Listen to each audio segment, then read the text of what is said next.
السلام علیکم ورحمۃ اللہ وبرکاتہ۔ دوستو، آپ سن رہے ہیں راشد رضا وائز سیرت النبی صلی اللہ علیہ وسلم، باب نمبر 54، پارٹ نمبر 2۔ اللہ تعالیٰ ارشاد فرماتا ہے، بسم اللہ الرحمن الرحیم، وَأَنْتُمُ الْأَعْلَوْنَ إِن كُنتُم مُؤْمِنِينَ۔ اگر تم اپنی اقوال و افعال میں سچے مومن ہو تو تم ہی غالب رہو گے۔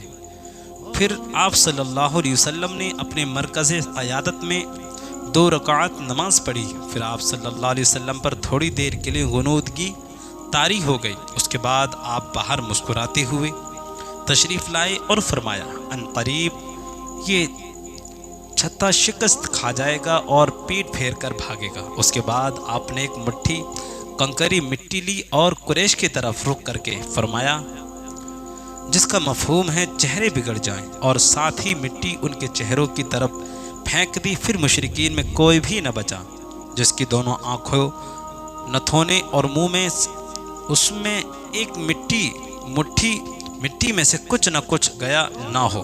اسی کے متعلق رب کریم کا ارشاد ہے، وما رمیت اذ رمیت ولکن اللہ رمی۔ سورۃ الانفال۔ سورۃ الانفال میں ترجمہ، جب آپ صلی اللہ علیہ وسلم نے پھینکا تو حقیقت میں آپ نے نہیں پھینکا بلکہ اللہ نے پھینکا۔ رسول خدا جناب محمد عربی صلی اللہ علیہ وسلم نے جس وقت مسلمانوں کو جوابی حملے کا حکم دیا، اس وقت دشمن کے حملوں کی تیزی جا چکی تھی۔ مسلمانوں نے جب دیکھا کہ رسول خدا ذرہ پہنے خود میدان جنگ کی طرف تیزی سے چلے آ رہے ہیں تو ان کے جوش و خروش میں مزید تیزی آ گئی۔ اب انہوں نے نہایت سخت حملہ کر دیے اور مشرکوں کی گردنیں کاٹنے لگے۔ ادھر فرشتوں نے بھی ان کی مدد فرمائی۔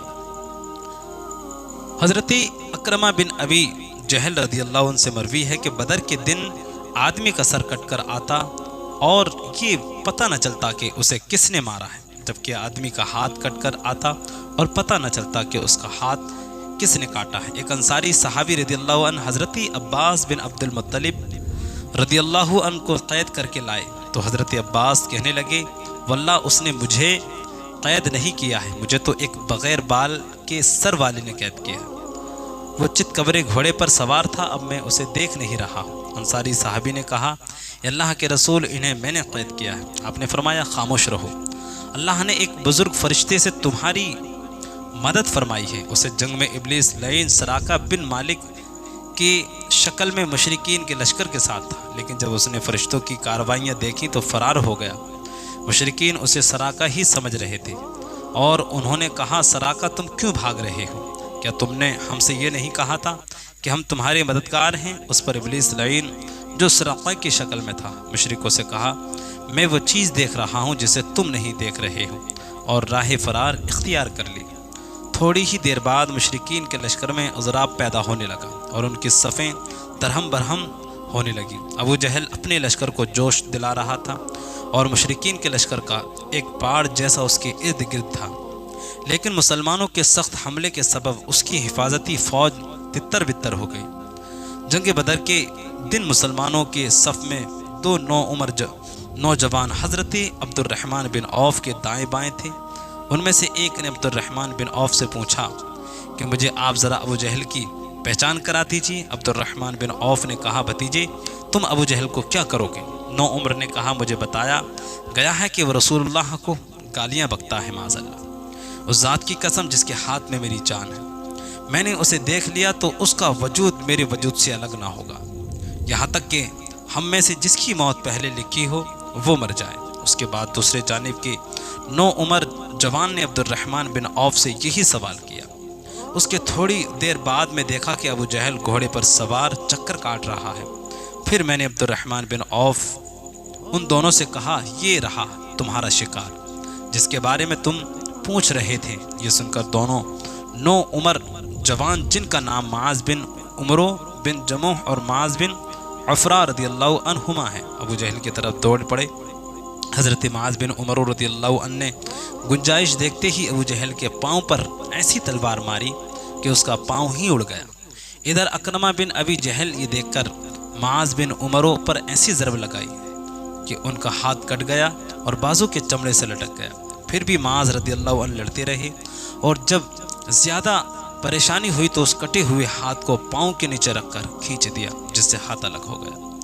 اس کے بعد ابو جہل کے قریب معوذ بن عفرہ رضی اللہ عنہ آئے اور انہوں نے ایسی ضرب لگائی کہ ابو جہل کا دوسرا پاؤں بھی کٹ گیا، پھر وہ وہیں ڈھیر ہو گیا، لیکن اس کی سانس آتی جاتی رہی، جبکہ معوذ بن عفرہ رضی اللہ عنہ دشمنوں سے لڑتے ہوئے شہید ہو گئے۔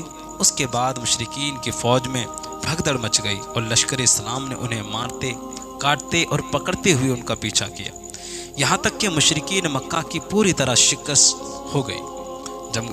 جب جنگ ختم ہو گئی تو رسول خدا صلی اللہ علیہ وسلم نے صحابہ اکرام رضی اللہ عنہم سے فرمایا کہ کون ہے جو ابو جہل کا انجام دیکھے۔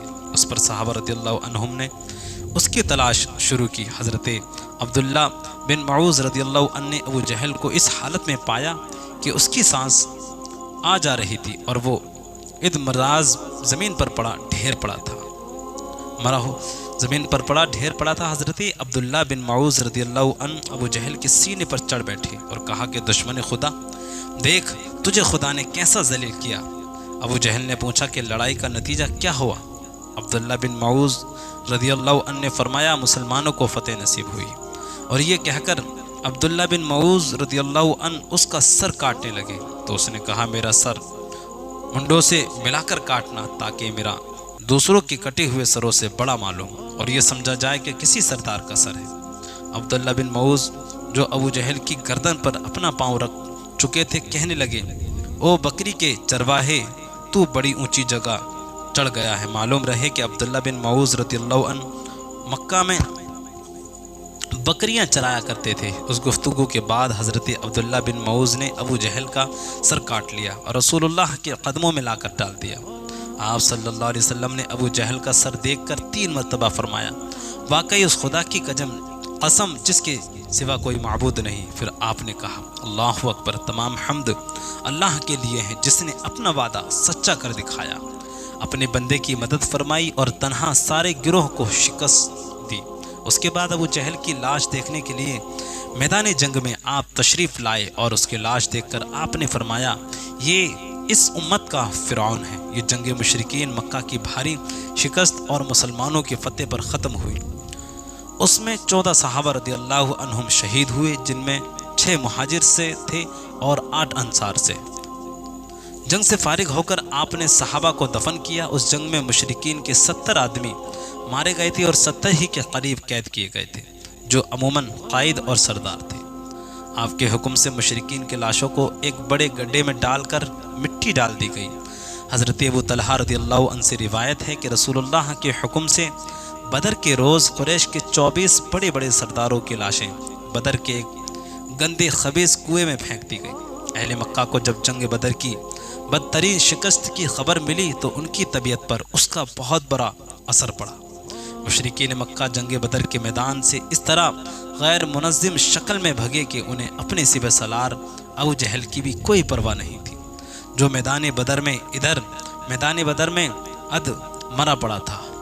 مکہ میں جو شخص شکست کی خبر سب سے پہلے لے کر پہنچا اس کا نام جیسامان بن عبداللہ خزائی تھا۔ اہل مکہ کی دریافت کرنے پر جب اس نے بتایا کہ عتبہ، شیبہ، ولید، ابو جہل وغیرہ سب کے سب سردار قتل کر دیے گئے تو قریش مکہ کے ہوش اڑ گئے۔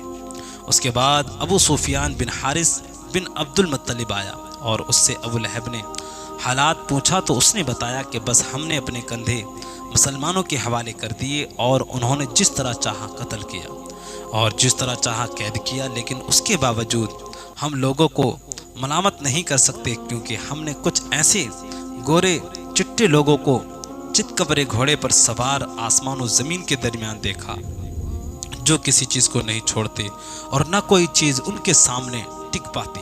اس پر ابو رافع رضی اللہ عنہ جو اس وقت مکہ میں موجود تھے، انہوں نے کہا کہ خدا کی قسم وہ فرشتے تھے۔ یہ سن کر ابو لہب نے ابو رافع رضی اللہ عنہ کو زوردار تھپڑ مارا۔ اس کے ٹھیک 7 دن بعد اللہ نے اسے عدسہ ایک قسم کی طاعون میں مبتلا کر دیا۔ عدسہ کی کوالٹی کو عرب بہت منحوس سمجھتے تھے، چنانچہ اس بیماری میں ابو لہب مر گیا اور 3 دن تک مرا ہوا پڑا رہا۔ آخرکار اس کے بیٹوں کو لوگوں سے شرم آئی تو ایک گدھا